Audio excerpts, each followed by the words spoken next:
Hello বন্ধুরা, স্বাগতম আপনাদের আমাদের চ্যানেলে।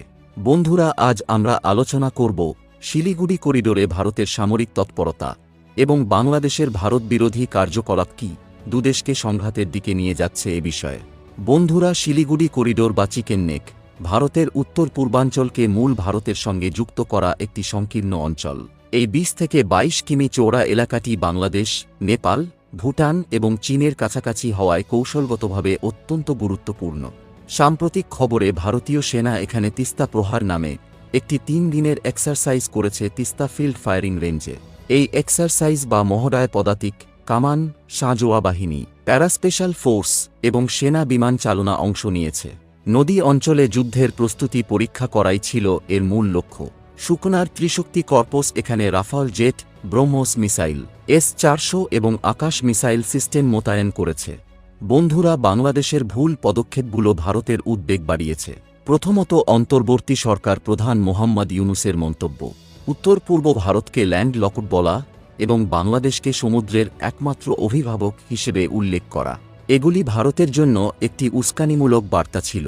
দ্বিতীয়ত, লালমনিরহাটে চীন সমর্থিত বিমান ঘাঁটি নির্মাণের খবর এবং চীনা শ্রমিকদের উপস্থিতি শিলিগুড়ি করিডোরের কাছে হুমকি তৈরি করেছে।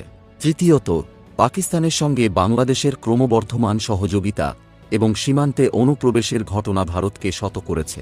এছাড়াও বাংলাদেশের অভ্যন্তরীণ রাজনৈতিক অস্থিরতা এবং ভারতবিরোধী প্রচারণা পরিস্থিতিকে আরও জটিল করছে। সাম্প্রতিক বছরগুলোতে বাংলাদেশের কিছু গোষ্ঠী ভারতের বিরুদ্ধে সামাজিক মাধ্যমে মিথ্যা তথ্য ছড়িয়েছে, যা দুই দেশের মধ্যে উত্তেজনা বাড়িয়েছে। উদাহরণস্বরূপ, ভারতের উত্তর পূর্বাঞ্চলের বিচ্ছিন্নতাবাদী গোষ্ঠীগুলোর সঙ্গে বাংলাদেশের কিছু অংশের যোগাযোগের অভিযোগও উঠেছে।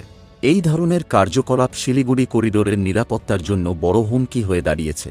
এবার প্রশ্ন হল, ভারত কি বাংলাদেশের সঙ্গে যুদ্ধে জড়াবে? বেশিরভাগ বিশ্লেষক মনে করেন বাংলাদেশের মতো দেশের সঙ্গে পূর্ণাঙ্গ যুদ্ধের সম্ভাবনা কম, কারণ এটি উভয় দেশের অর্থনৈতিক ও কৌশলগত স্বার্থের বিরুদ্ধে। তবে বাংলাদেশের চীননৈকট্য, সীমান্তে উস্কানি বা পাকিস্তান সমর্থিত সন্ত্রাসী কার্যকলাপ যদি বাড়ে, তাহলে স্থানীয় সংঘর্ষের সম্ভাবনা উড়িয়ে দেওয়া যায় না।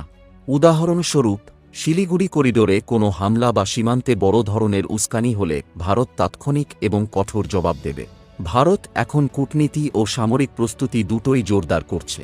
তিস্তা প্রহারের মতো মহড়া এবং BSF-এর নজরদারি এই অঞ্চলকে সুরক্ষিত রাখছে। পাশাপাশি ভারত বাংলাদেশের সঙ্গে কূটনৈতিক আলোচনার মাধ্যমে উত্তেজনা কমানোর চেষ্টা করছে।